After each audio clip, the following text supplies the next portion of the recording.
जब निकली बहरिया तमार करेला, काहे लहंगा पर हमारा बवाल करेला।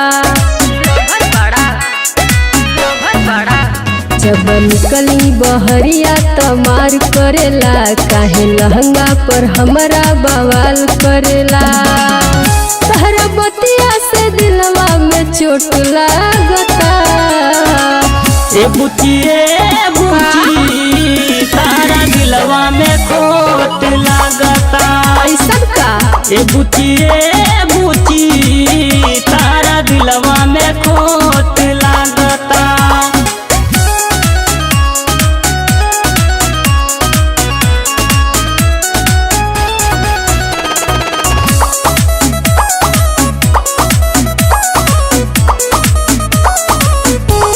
Music by Aman Rao।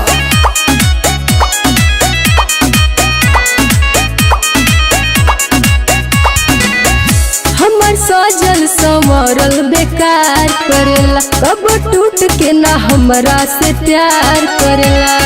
अरे काहे जी जब रहनी हम तोहर दीवाना गोरी, हमारा दिलवा पर काहे चलवलू छुरी।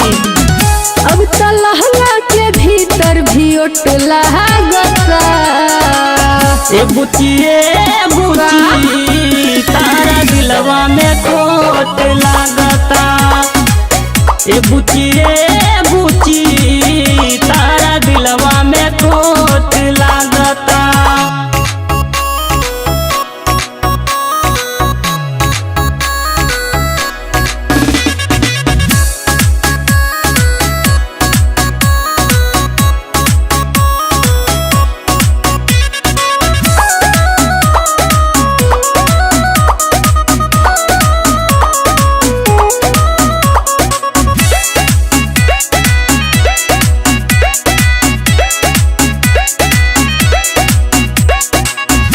एहू संजय सहानिया सागर जी, रउआ बतिया पर हो जाए विरोध जी। ज्यादा मत बोला।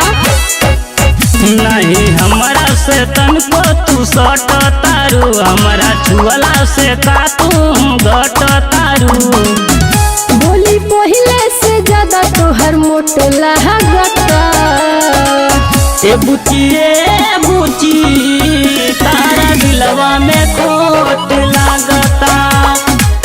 ए बुची तारा दिलवा में खोट लागता। जब निकली बहरिया तमार करेला, काहे लहंगा पर हमारा बवाल करेला।